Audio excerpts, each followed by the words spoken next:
3. Los ojos de un niño. Ma-Soj, el joven aprendiz, lo cual, en esta etapa de su carrera de mago, solo significaba que tenía igual categoría que un sirviente, se apoyó en el mango de su escoba y observó a Olten de Vir, quien cruzaba la puerta de la cámara más alta de la torre. Ma-Soj casi sentía compasión por el estudiante, que tenía que entrar y enfrentarse al sin rostro. El aprendiz también se sentía excitado al saber que la discusión entre Olten y el maestro sin rostro sería algo digno de presenciar. Se dedicó otra vez a barrer y utilizó la escoba para avanzar a lo largo de la curva de la pared, en dirección a la puerta. «Habéis requerido mi presencia, maestro sin rostro», repitió Olten de Vir, alzando una mano y entornando los párpados para protegerse del intenso resplandor de los 3 candelabros que iluminaban la habitación. Olten se movió incómodo, descargando su peso de un pie a otro sin apartarse de la puerta. Al otro extremo del recinto el sin rostro se mantenía de espaldas al joven de Vir. «Lo mejor es acabar con esto cuanto antes», pensó el maestro. Era consciente de que el hechizo que preparaba en ese momento mataría al estudiante antes de darle tiempo a conocer el destino de su familia, por lo que no cumpliría con las instrucciones finales de Dinindourden, pero el riesgo era muy alto y lo mejor era hacerlo cuanto antes. «¿Habéis?», repitió Olten. La prudencia lo contuvo y en cambio intentó comprender la situación en que se encontraba. Era algo poco habitual ser llamado a los aposentos privados de un maestro de la academia antes de comenzar las lecciones del día. Cuando había recibido el aviso, Olten pensó que había fracasado en una de sus lecciones, lo cual podía ser un error fatal en Sorcere. Olten estaba a punto de graduarse, pero el voto en contra de uno solo de los maestros podía acabar con sus estudios. Había sido uno de los alumnos más aplicados del sin rostro, e incluso había creído que el misterioso maestro lo favorecía. ¿Podría ser esta llamada un gesto de cortesía y una felicitación por su éxito como estudiante? Olten comprendió que esto era poco probable, pues los maestros de la academia no solían felicitar a los alumnos. Entonces escuchó el rumor de la salmodia y advirtió que el maestro se ocupaba de preparar un hechizo. De pronto, le pareció que había algo muy extraño, que en su conjunto la situación no encajaba en los estrictos procedimientos de la academia. Olten separó las piernas y plantó los pies bien firmes al tiempo que tensaba los músculos, en una respuesta automática al lema que la academia inculcaba a sus alumnos desde el primer día, el precepto que mantenía vivos a los elfos oscuros en una sociedad tan devota del caos: «Estad preparados». La puerta estalló delante de sus narices, y una lluvia de fragmentos de piedra azotó la habitación mientras Ma-Soj salía despedido contra una pared. El aprendiz consideró que el espectáculo merecía los inconvenientes y el golpe en el hombro cuando vio a Olten de Vir salir por piernas de la habitación. De la espalda y el brazo izquierdo del estudiante salían hilillos de humo, y la más exquisita expresión de pánico y dolor que Ma-Soj había visto en toda su vida se reflejaba en el rostro del joven de Vir. Olten cayó al suelo y rodó sobre sí mismo, en un intento desesperado por alejarse del maestro asesino. Consiguió bajar y dar la vuelta por el arco descendente del suelo de la habitación y atravesar la puerta que daba a la siguiente cámara inferior en el preciso momento en que el sin rostro aparecía en la abertura de la puerta destrozada. El maestro se detuvo para soltar una maldición ante su fracaso y a pensar en la mejor manera de reemplazar la puerta. «Limpia toda esta basura», le ordenó a Ma-Soj, que una vez más estaba tan fresco con las manos sujetas al extremo del palo de la escoba y la barbilla apoyada en las manos. Ma-Soj agachó la cabeza obediente y comenzó a barrer las esquirlas de piedra, pero en cuanto el sin rostro lo dejó atrás, abandonó su tarea y siguió con cautela a su amo. Olten no tenía escapatoria posible, y él no se quería perder el final de este episodio.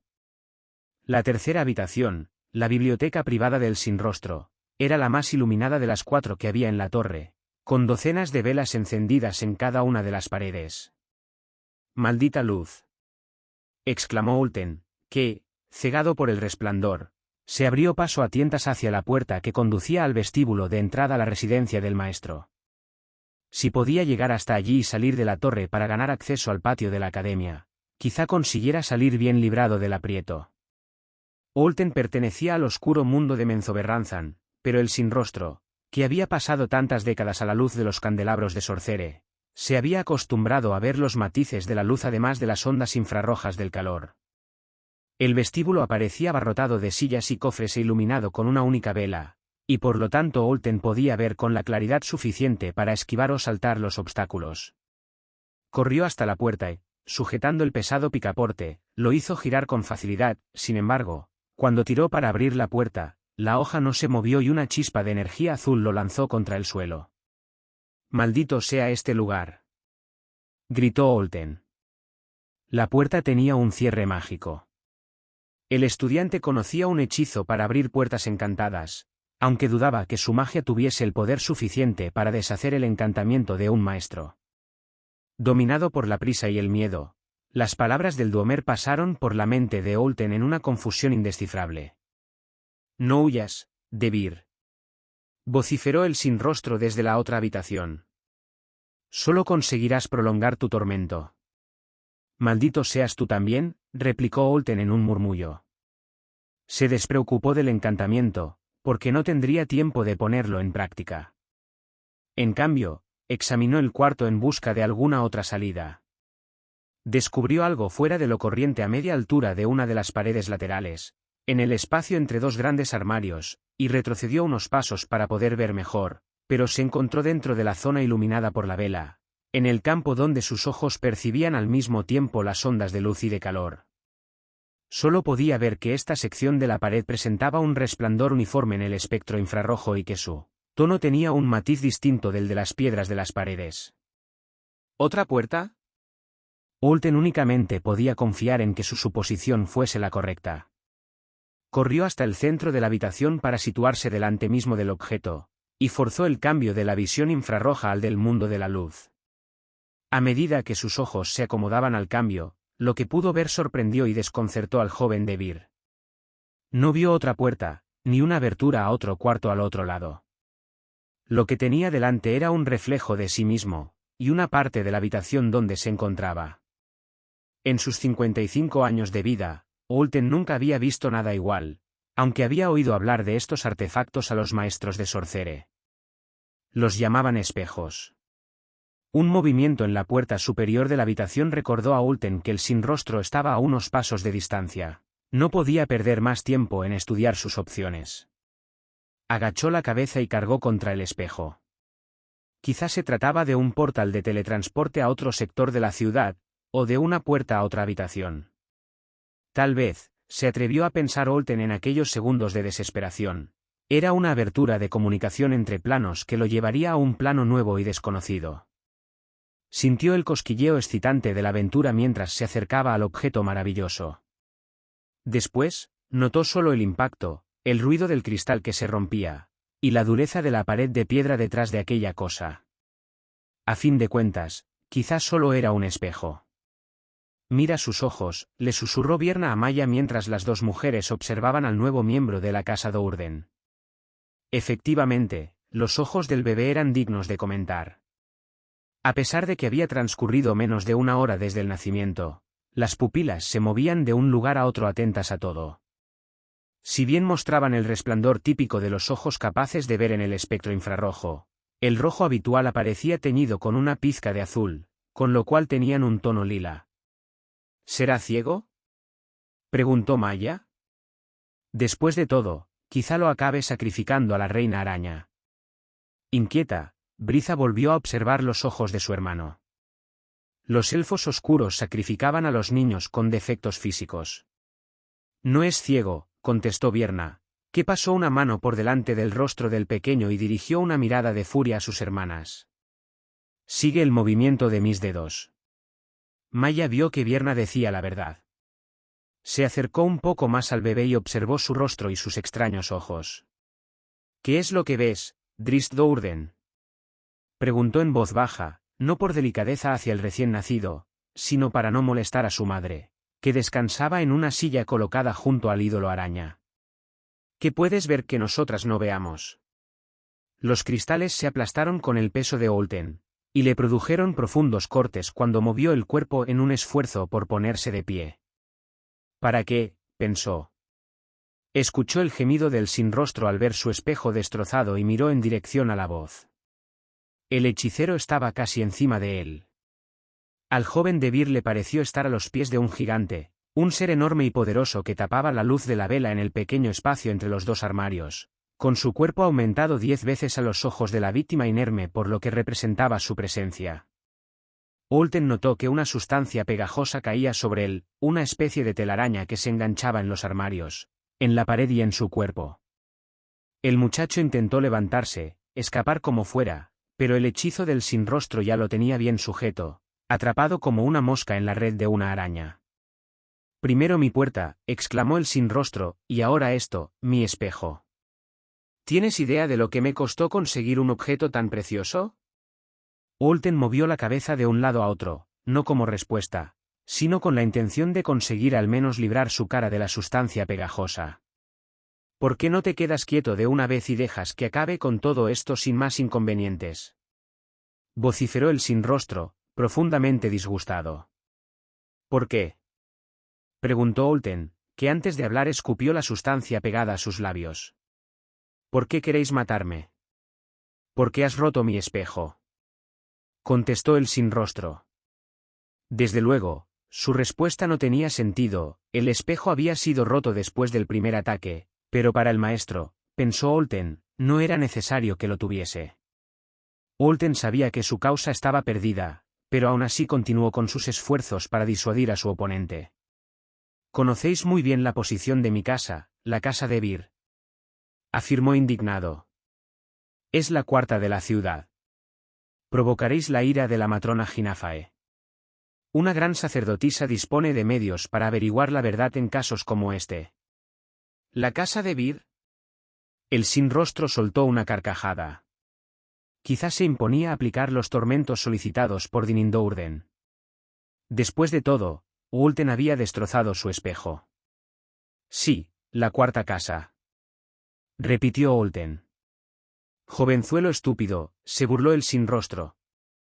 La casa de Vir ya no existe. No es la cuarta, ni la quinta. No es nada.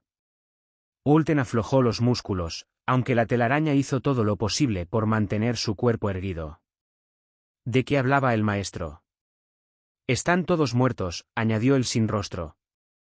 La matrona Ginafae tiene la oportunidad de ver a Yot más de cerca. La expresión de horror de Olten complació al mago.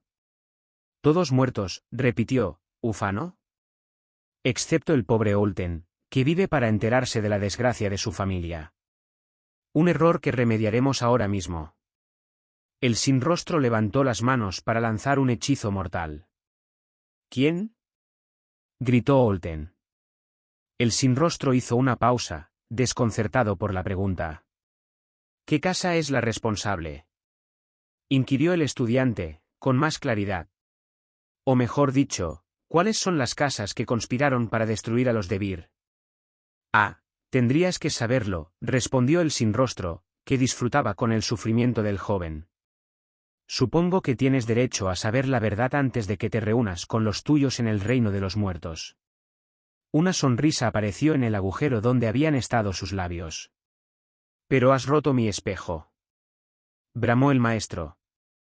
Muere, estúpido estudiante. Busca tus propias respuestas. El pecho del sin rostro se abombó de pronto, y unas terribles convulsiones le sacudieron el cuerpo, mientras balbuceaba maldiciones en una lengua desconocida para el aterrorizado estudiante. Qué vil hechizo había preparado el maestro desfigurado, tan maligno que su salmodia sonaba como una jerga incomprensible para los educados oídos de Olten, de una crueldad tan grande que su sola enunciación era capaz de estremecer incluso al hechicero. Entonces el sin rostro cayó de bruces al suelo y expiró.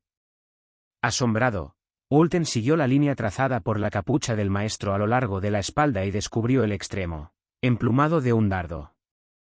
El joven de Vir contempló el objeto envenenado, que vibraba por el impacto, y después volvió su mirada hacia el centro de la habitación, donde el asistente permanecía muy tranquilo.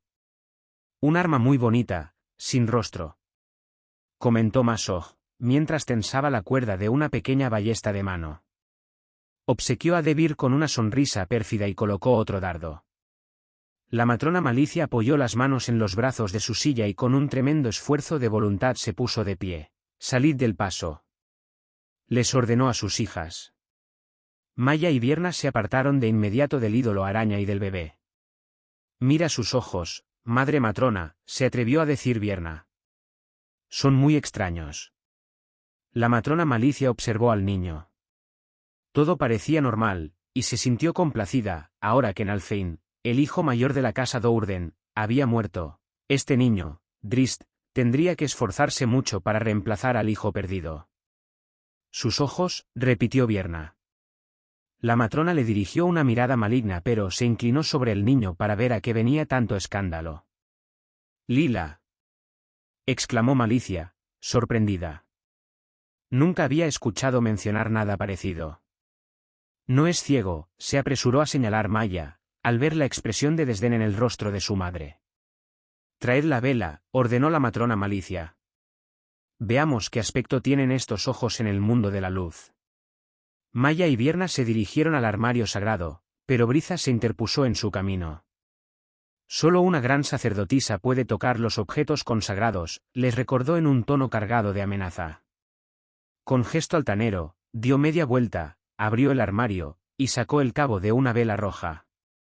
Las sacerdotisas cerraron los ojos, y la matrona Malicia protegió el rostro del infante con una mano mientras Briza encendía la vela sagrada.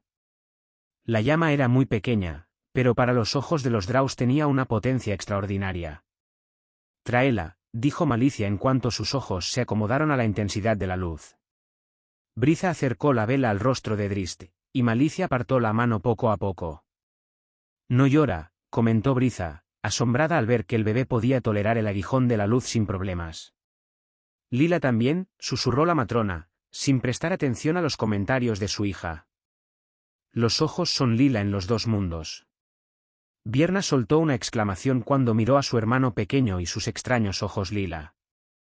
Es tu hermano, le recordó la matrona Malicia, que interpretó la exclamación de Vierna como una insinuación de lo que podría ocurrir. Cuando sea mayor y la mirada de sus ojos te atraviese, recuerda, por tu vida, que es tu hermano. Vierna le volvió la espalda, casi a punto de dar una respuesta que después se arrepentiría de haber pronunciado. Las aventuras amorosas de la matrona Malicia con casi todos los soldados varones de la casa Dourden, y con muchos otros que la seductora matrona había conseguido arrebatar de otras casas, eran casi una leyenda en Menzoberranzan. ¿Quién se creía que era para recomendar prudencia y una conducta ejemplar? Vierna se mordió la lengua y deseó que ni Briza ni su madre hubiesen leído sus pensamientos en aquel momento. En Menzoberranzan, pensar estas cosas acerca de una gran sacerdotisa, fuesen o no ciertas, significaba una muerte muy dolorosa. Malicia entornó los párpados, y Vierna creyó que la había descubierto. Tú te encargarás de educarlo, dijo la matrona Malicia. Maya es más joven, protestó Vierna.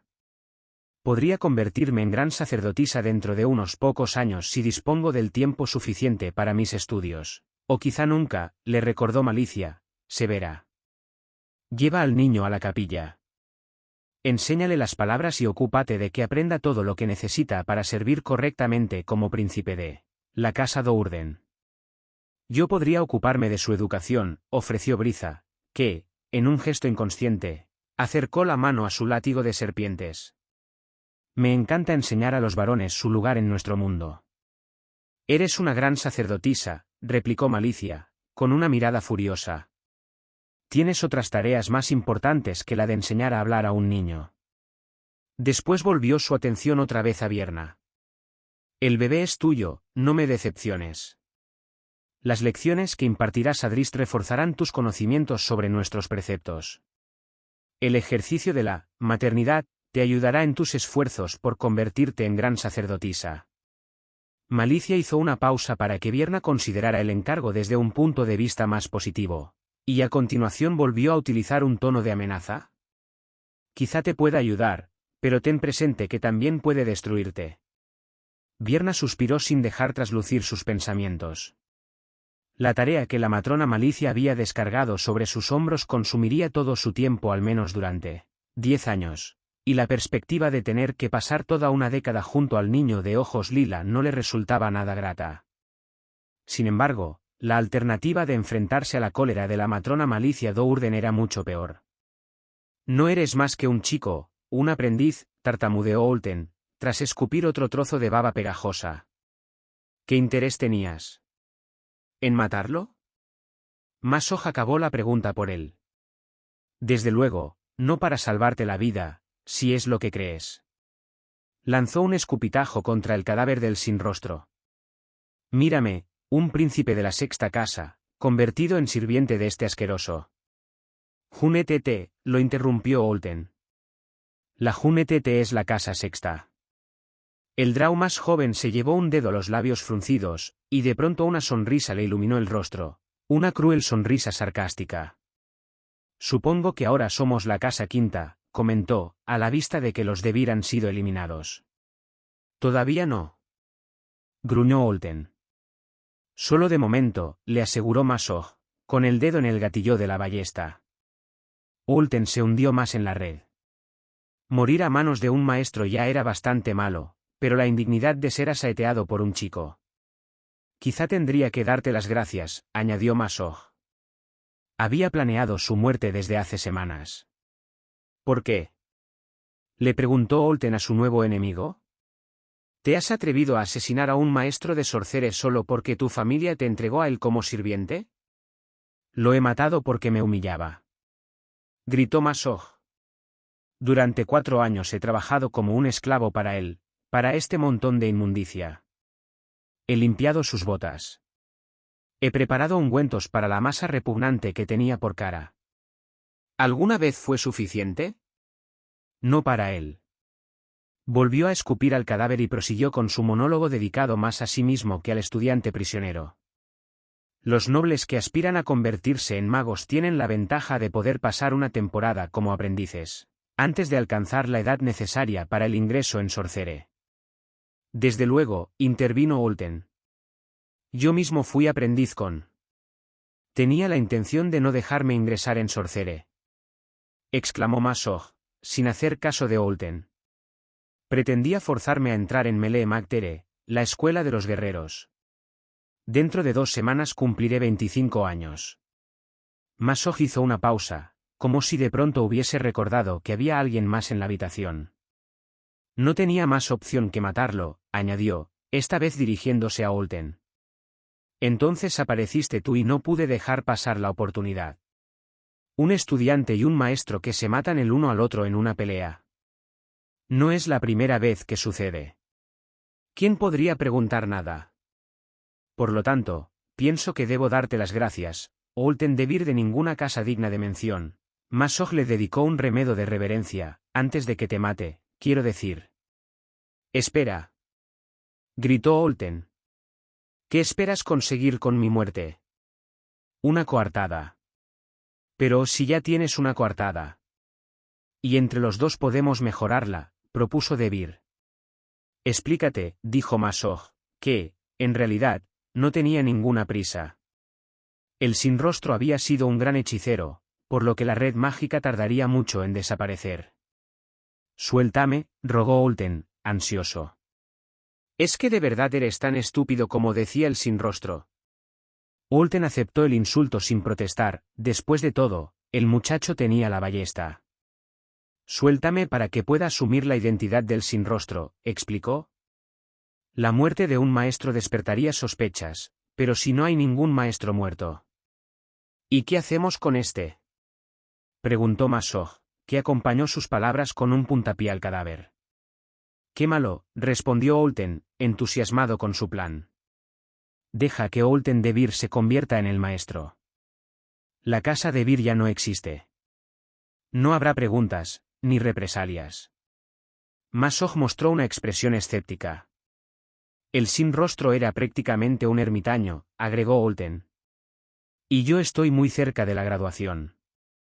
No hay ninguna duda de que puedo asumir perfectamente las sencillas tareas de la enseñanza básica después de 30 años de estudios. ¿Y yo qué gano? Olten lo miró perplejo, como si la respuesta fuese la cosa más obvia del mundo. Un maestro de Sorcere que será tu mentor, respondió. Alguien que te ayudará en los años de estudio. Y alguien que podrá deshacerse de un testigo cuando le convenga, opinó Masoj con astucia. Si lo hago, ¿cuál sería mi beneficio? Replicó Olten. ¿Provocar la ira de la casa Junetete, quinta de la ciudad, y sin una familia que me respalde? No, joven Masoj. No soy tan estúpido como creía el sin rostro. Masoj se golpeteó los dientes con una de sus largas y afiladas uñas mientras consideraba las posibilidades. ¿Un aliado entre los maestros de Sorcere? Parecía algo muy prometedor. De pronto Masoj tuvo otra idea. Abrió el armario que había junto a Olten y comenzó a rebuscar en su interior. Debir torció el gesto cuando escuchó el estrépito de los recipientes de vidrio y cerámica al romperse, y pensó en los componentes, quizá pócimas acabadas, que se podían perder por culpa del descuido del aprendiz. Tal vez el sin rostro no iba desencaminado al juzgar que Melee Mactere era el destino más adecuado para su sirviente. Al cabo de unos minutos, el joven Drau completó su búsqueda, y Olten recordó que no estaba en situación de criticar a nadie.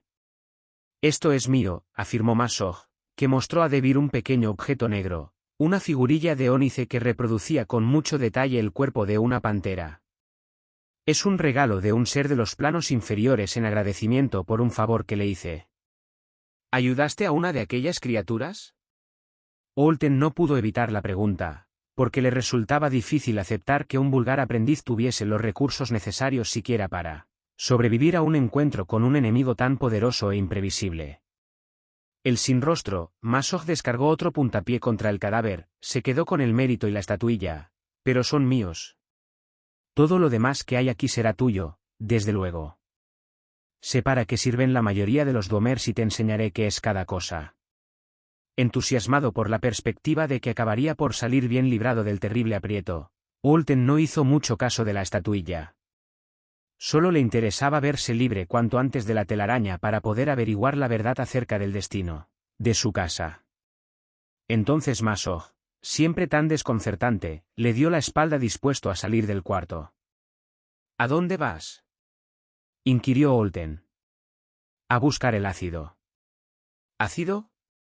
Olten disimuló su pánico, aunque tenía la terrible sensación de saber cuáles eran las intenciones de Masoj. Sin duda pretendes que la suplantación parezca real, respondió Masoj, muy tranquilo. De no ser así, no serviría de nada. Tenemos que aprovechar la red mientras aguante. Te mantendrá sujeto. No, exclamó Olten, que se contuvo al ver que Masoj se volvía y lo miraba con una sonrisa malvada. Reconozco que puede resultar un poco doloroso y que tal vez sea buscar más problemas de los necesarios, comentó Masoj. No tienes familia y no encontrarás aliados en Sorcere, porque el sin rostro era despreciado por todos los demás maestros. El aprendiz levantó la ballesta y apuntó a la cabeza de Olten, entre las cejas. Quizá prefieras morir. Trae el ácido, gritó Olten. ¿Para qué?, bromeó Masoj, moviendo el arma. ¿Por qué te interesa tanto vivir, Olten Debir de ninguna casa digna de mención? Para vengarme, contestó Olten, con tanto odio que Masoj se asustó. Todavía no lo sabes, aunque lo aprenderás con el tiempo, mi joven estudiante, pero no hay nada que dé más sentido a la vida que el deseo de venganza. Masoj bajó la ballesta y contempló al Drau prisionero con respeto. Sin embargo, el aprendiz Hunetete no pudo valorar la sinceridad de las palabras de Olten, hasta que el elfo repitió su pedido, esta vez con una sonrisa. 4.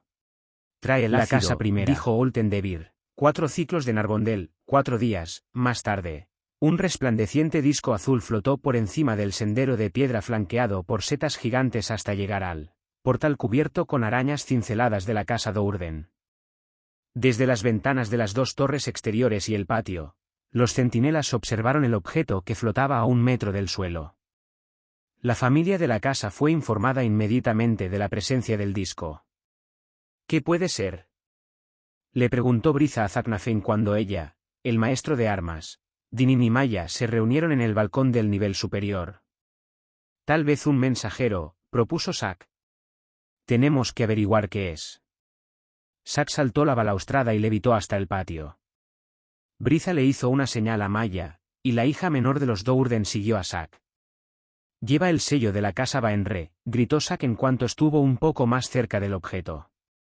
Con la ayuda de la muchacha abrió el portón, y el disco se deslizó al interior, sin hacer ningún movimiento hostil. Baenre, repitió Briza por encima del hombro, en dirección al pasillo de la casa donde esperaban la matrona Malicia y Ricen. Al parecer os llaman a una audiencia, madre matrona, dijo Dinin, inquieto. ¿Estarán enterados de nuestro ataque? Preguntó Briza en el código mudo. Todos los miembros de la casa Dourden, nobles y plebeyos, compartieron aquella desagradable posibilidad. Habían pasado unos pocos días desde la destrucción de la casa de Bir, y recibir ahora una llamada de la primera madre matrona de Menzoberranzan no podía considerarse una vulgar coincidencia. Todas las casas lo saben, replicó Malicia en voz alta, que juzgó innecesaria la precaución del silencio dentro de su propia residencia. ¿Es que las pruebas en contra nuestra son tan abundantes que el Consejo Regente se ha visto obligado a intervenir?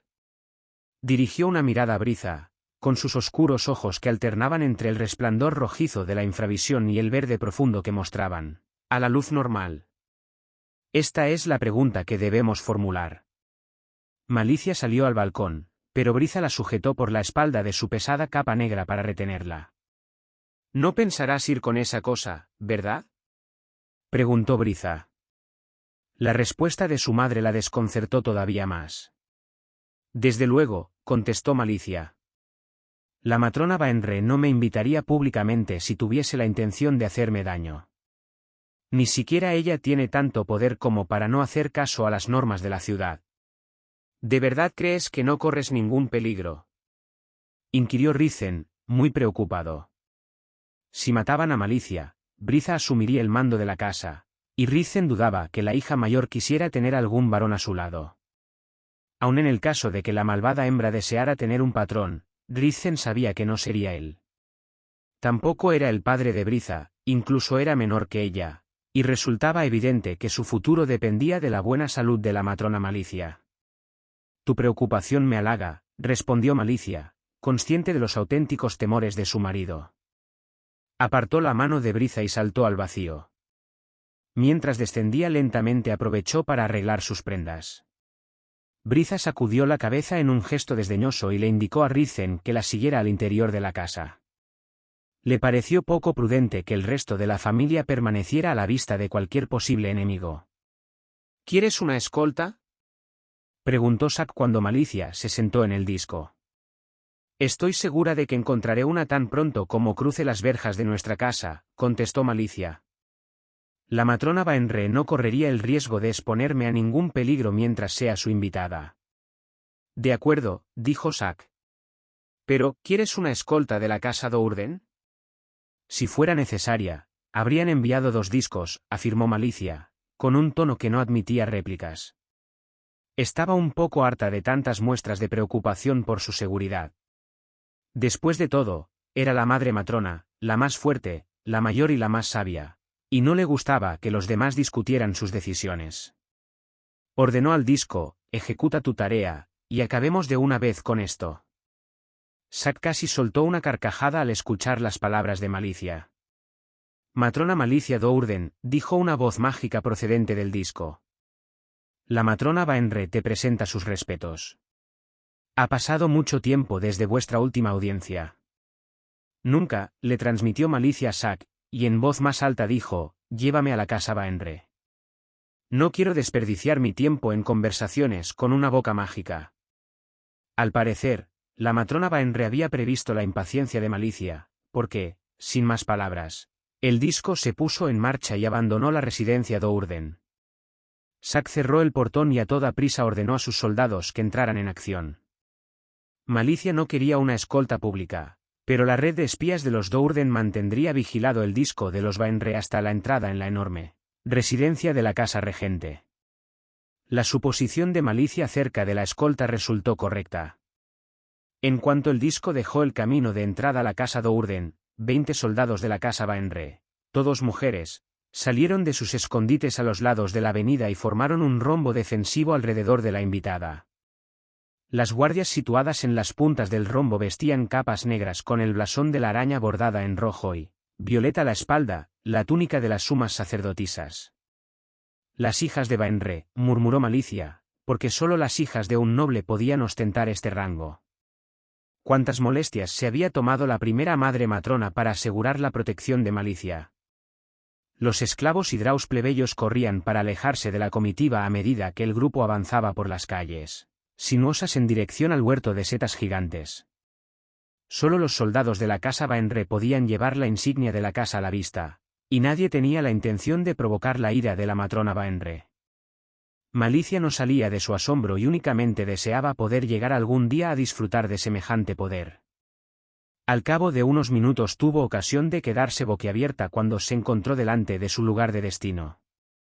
La casa Baenre abarcaba 20 enormes y majestuosas estalagmitas, todas ellas conectadas entre sí por grandes puentes y parapetos. Las luces mágicas y los fuegos fatuos resplandecían en 1.000.000 de esculturas, y un centenar de guardias en uniformes de gala desfilaban por el patio en perfecta formación. Incluso todavía más sorprendentes eran las estructuras invertidas, las 30 estalactitas más pequeñas de la casa Baenre. Colgaban desde el techo de la caverna, con sus raíces ocultas en la oscuridad de las alturas. Algunas casi tocaban las puntas de las estalagmitas, y otras colgaban solas como lanzas. Como si fuesen las estrías de un tornillo, los balcones recargados de adornos y emblemas mágicos se enroscaban en la superficie de las estalactitas hasta donde alcanzaba la vista. También era mágica la verja que conectaba las bases de las estalagmitas exteriores, para formar un círculo protector en todo el perímetro del conjunto. Se trataba de una telaraña gigante, que destacaba por su brillo plateado sobre el tono azul de las construcciones. Algunos decían que había sido un regalo de Yot en persona, con hebras fuertes como el acero y gruesas como el brazo de un elfo oscuro. Cualquier objeto que tocaba la verja de los Baenre, aun la más afilada de las armas Draus, se quedaba pegado a ella hasta que la madre matrona ordenaba a la verja que lo soltara.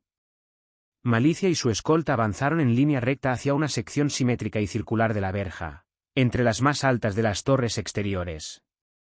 Cuando se acercaron, apareció un agujero en la telaraña metálica lo suficientemente grande para permitir el paso de la comitiva. Mientras tanto, Malicia hacía todo lo posible para disimular su asombro. Centenares de soldados observaron con curiosidad el paso de la procesión en su avance hacia la estructura central de la casa Baenre, el inmenso domo de la capilla bañado en un resplandor rojizo. Los soldados plebeyos abandonaron la formación, y solo las 4 sumas sacerdotisas escoltaron a la matrona Malicia hasta el interior. El espectáculo al otro lado de las grandes puertas de la capilla no la decepcionó. Un altar central dominaba el recinto y servía de punto de partida a una hilera de bancos que se extendía en espiral a lo largo de varias docenas de vueltas hasta llegar a las paredes de la enorme sala. Había lugar suficiente para que 2000 elfos oscuros pudieran sentarse con toda comodidad.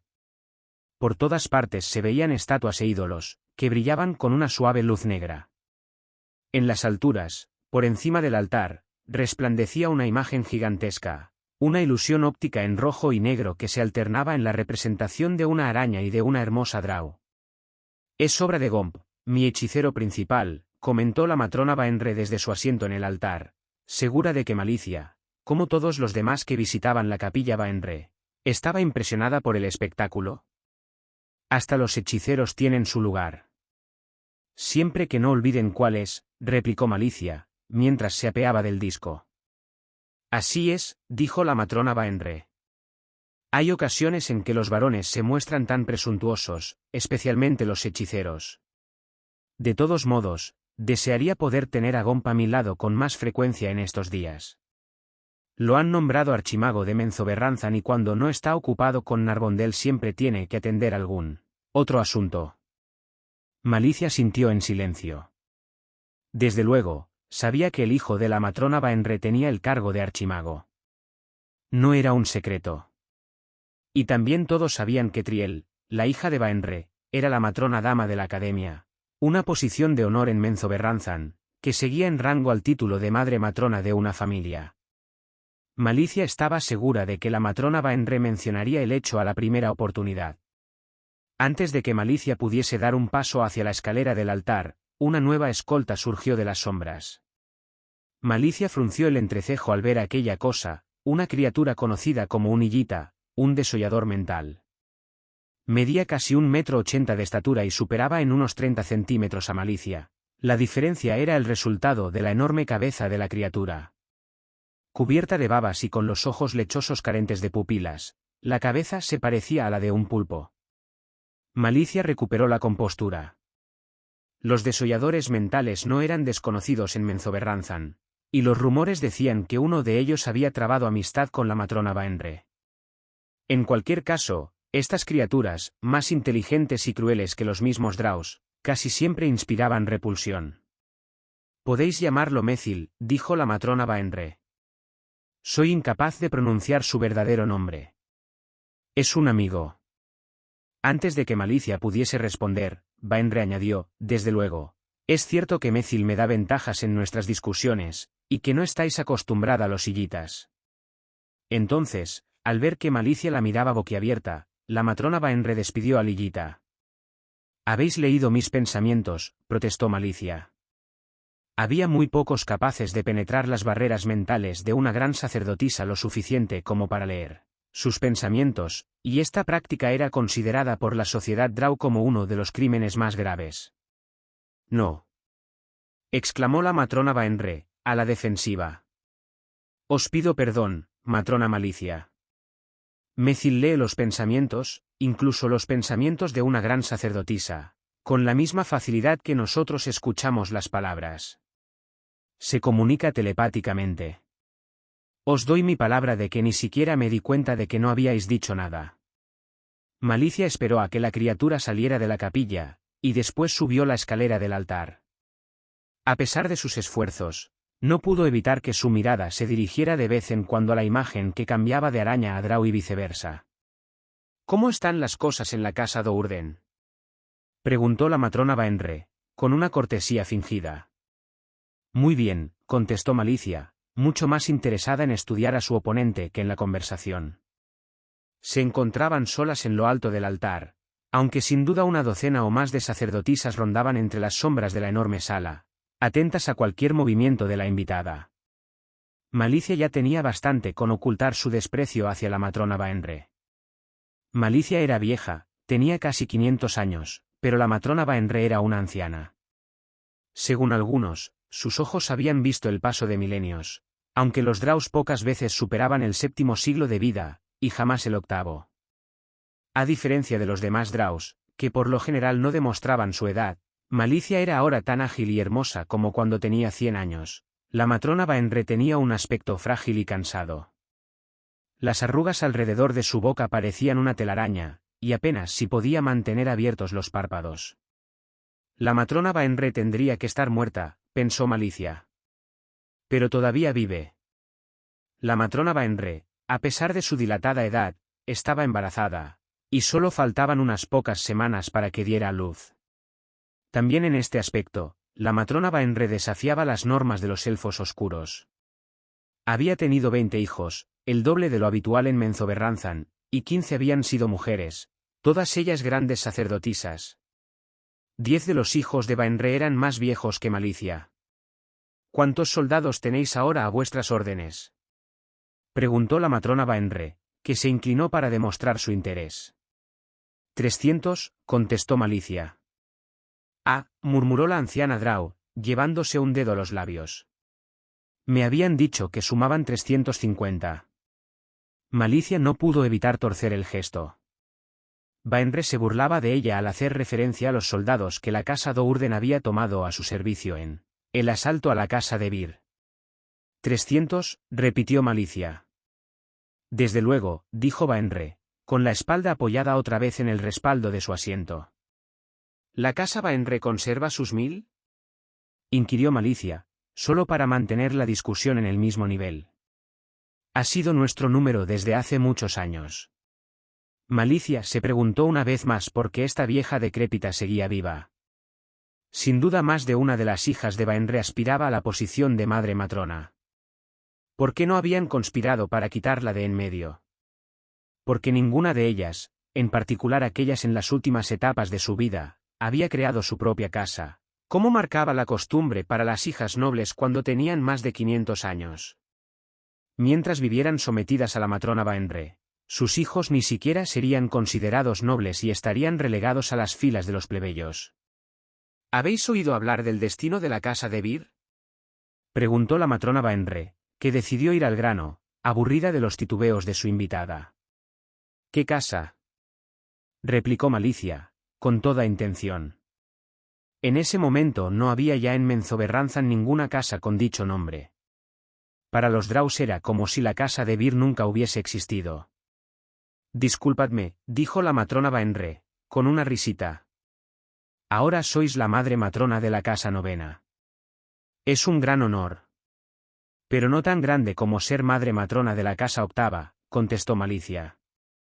Así es, reconoció Baenre, aunque debéis tener presente que el hecho de ser la novena os sitúa a un paso de un asiento en el Consejo Regente. Eso sí sería un gran honor, afirmó Malicia. Por fin comenzaba a comprender que Baenre no se burlaba, sino que la felicitaba y la incitaba a nuevas conquistas. Malicia se animó. Baenre gozaba del más amplio favor de la reina araña. Si a ella le complacía la ascensión de la casa Dourden, también yo te estaba satisfecha. No es un honor tan grande como pensáis, comentó Baenre. Somos un grupo de viejas, que nos reunimos de vez en cuando para buscar la manera de meter las manos en donde no nos corresponde. La ciudad acepta vuestra regencia. ¿Acaso tienen otra opción? Baenre soltó una carcajada.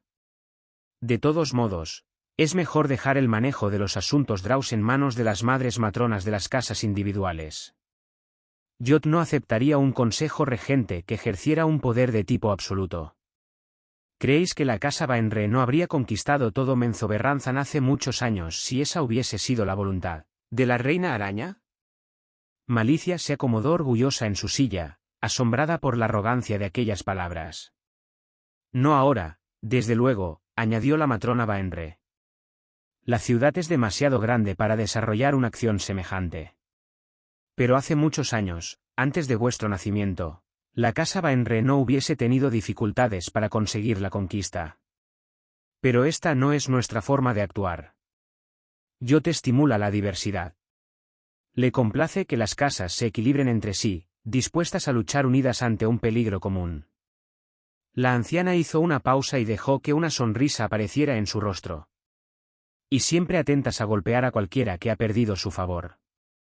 Otra referencia directa a la casa de Vir, pensó Malicia, y esta vez relacionada con el favor de la reina araña. Malicia abandonó su hostilidad, y disfrutó al máximo de la conversación con la matrona Baenre, que duró 2 horas. Aun así, cuando viajaba otra vez en el disco, a través de la casa más grande y poderosa de todo Menzoberranzan, Malicia no sonreía.